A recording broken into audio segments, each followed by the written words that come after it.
आज का वीडियो बहुत खास होने वाला है, तो वीडियो में अंत तक बने रहिएगा। आज है दिन सोमवार, यानी कि महादेव जी का दिन, जो कि सोमवार का हर शिव भक्त को बहुत बेसब्री से इंतजार होता है। आज की सुबह का, यानी कि सोमवार की सुबह का ये बहुत पावरफुल एनर्जी वाला डे होता है, हमारे महादेव जी का दिन, जो कि बहुत खास होता है। क्योंकि मुझे तो पूरा हफ्ता खत्म होने के बाद सोमवार का बहुत बेसब्री से इंतजार रहता है, क्योंकि मैं सभी शुभ काम अक्सर कोशिश करती हूँ कि मैं सोमवार वाले दिन ही करूँ। और अब मैं सुबह का सारा काम निपटा कर रेडी हो चुकी हूँ पूजा करने के लिए, और मुझे थोड़ा मंदिर भी जाना है। जैसे कि आप सभी लोग जानते हैं, मंडे है, तो मंडे को मैं मंदिर जाती हूँ। अपने सारे छोटे बड़े काम निपटा कर रेडी हो गई हूँ। पहले थोड़ा सा मंदिर जाऊंगी। वैसे सुबह की तो मैंने नॉर्मल जो पूजा होती है अपनी कर ली है, पर उसके बाद बेफिक्री से हम महादेव जी को अच्छा सा टाइम देने के लिए तैयार हो चुके हैं। और उसके बाद हम करेंगे पूजा, क्योंकि पहले थोड़ा सा घर के पास ही शिवालय है, और हस्बैंड ऑफिस चले गए हैं और बच्चे स्कूल जा चुके हैं, तो अब हम बहुत अच्छे से फ्री हो गए हैं। उसके बाद हम करेंगे अपने महादेव जी की पूजा। तो साथियों, पूजा में सुबह के आपको पता ही है कि हमें टाइम लगता है, तो सुबह खाली मैं दिए जला देती हूँ, और उसके सभी के बाद जाने के बाद मैं अपनी पूजा शुरू करती हूँ महादेव जी की। तो आज की वीडियो को आप देर नहीं करते हैं, पूरा स्टार्ट कर देते हैं। आप वीडियो को अंत तक देखिएगा प्लीज़, क्योंकि आज की वीडियो बहुत खास होने वाली है। आज मैं आपको बताऊंगी डेली नर्मदेश्वर शिवलिंग की पूजा हम कैसे कर सकते हैं, और सोमवार की पूजा हम कैसे कर सकते हैं, और जो कि महादेव जी का प्रिय दिन है सोमवार। तो पहले आप एक प्लेट ले लीजिएगा, चाहे आप स्टील की प्लेट लें, चाहे कांसे की लें, चाहे आप पीतल की प्लेट लें, कोई सी भी आप एक प्लेट ले लीजिएगा। पर ध्यान रखिएगा, प्लेट एकदम साफ़ स्वच्छ होनी चाहिए, मतलब आप खाने वगैरह में यूज़ ना करें। पूजा से ही रिलेटेड वो थाली हो आपकी, आपको वो ले लेनी है। उसके बाद आप थाली पर स्वास्तिक या फिर ओम या फिर कोई भी मंत्र आप लिख सकते हैं, या फिर आप बेलपत्री भी रख सकते हैं। मेरे पास अगर धतूरे का पत्ता होता है मैं वो रख देती हूँ, या फिर आंकड़े का पत्ता या बेलपत्र, जो भी आपके पास अवेलेबल है आप उसको रख सकते हैं, या फिर फूलों का आसन दे सकते हैं। उसके बाद आप शिवलिंग को उस पर विराजमान करिएगा। साथियों, मेरे पास नर्मदेश्वर शिवलिंग है। आप भी अगर घर में एक शिवलिंग रखना चाहते हैं तो नर्मदेश्वर शिवलिंग जो है वो बेस्ट हैं। और आपको शिवलिंग जो है अंगूठे के आकार से बड़ी शिवलिंग घर पे नहीं रखनी है। आज मैंने माँ गौरा भी बनाई है, पार्थिव बनाई है मैंने वो, तो मैं आज उनकी एक साथ दोनों की पूजा करने वाली हूँ। गठबंधन भी उनका करूँगी।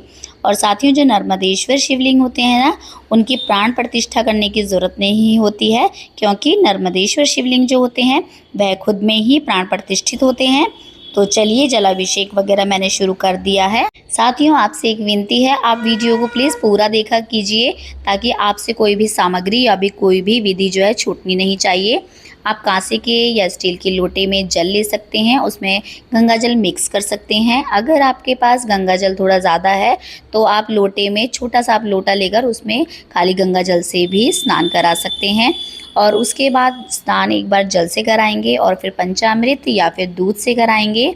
साथियों, अगर आपके पास कई बार ऐसा होता है कि सुबह किसी के यहाँ दूध नहीं मिल पाता है कच्चा, तो आप एक छोटे से लोटे में या कोई भी छोटे पात्र में आप चंदन जो है उसको घोल लीजिएगा, और उसमें फूल भी मिक्स कर लीजिएगा। तो आप जो आपने चंदन घोला है, इससे आप स्नान करा सकते हैं। इस स्नान को कहते हैं गंधोतक। तो इस तरह से भी आप बिना दूध के जलाभिषेक कर सकते हैं। ये करने के बाद आपको फिर से एक बार गंगा जल या फिर जल से आप भगवान का जलाभिषेक कीजिएगा। तो साथियों, मेरा कहने का मतलब ये है कि कभी भी किसी भी बात को लेकर आपको निराश नहीं होना है, बस मन में भाव होने चाहिए और अपने आप सारे काम सरल हो जाते हैं। उसके बाद आपको इत्र लगाना है, चंदन से त्रिपुर लगाना है, और उसके बाद आपको जो स्नान कराया हुआ जो जल है ना आपका, वो आप साफ गमले में, फूल के किसी भी गमले में आप रख सकते हैं। और आपको एक बात याद रखनी है कि तुलसी के गमले में वो जल नहीं डालना है। और अगर हो सके आपके आसपास कोई पीपल का वृक्ष है तो आप उस जल को वहाँ पर भी एक किसी बॉटल में भर के रख लीजिए। वहाँ पर जाकर पीपल की जड़ पे आप अर्पित करके आ जाइए। उससे कहते हैं कि पितृदोष शांत होते हैं। सारी सामग्री, बेलपत्र और उसके बाद शमी पत्र, फूल, सब कुछ अर्पित करने के बाद दिया धूप बत्ती कर दीजिएगा। कोई भी सीज़न का फल आप अर्पित कर सकते हैं। अगर आपने कुछ मीठा बनाया है वो भी आप भगवान को भोग लगा सकते हैं। और उसके बाद आरती सब कुछ करने के बाद आप दोनों हाथ जोड़कर महादेव जी से प्रार्थना कीजिएगा कि मुझे और मेरे परिवार पर अपना आशीर्वाद बनाए रखें। और आज मैंने माँ पार्वती की भी प्रतिमा बनाई थी। आज दोनों की मैंने एक साथ पूजा की है, उनका गठबंधन किया है, माँ को चुनरी अर्पित की है। आज मुझे बहुत अच्छा लग रहा था क्योंकि मैंने माँ गौरा की प्रतिमा बनाई है, दोनों की एक साथ पूजा की है। आप चाहें तो अगर आपके पास फ़ोटो है तो आप वहाँ पर भी फ़ोटो भी रख सकते हैं। मेरे पास बड़ी फ़ोटो है तो मैं यहाँ पर नहीं रख सकती क्योंकि मंदिर में इतना स्पेस नहीं था साथियों।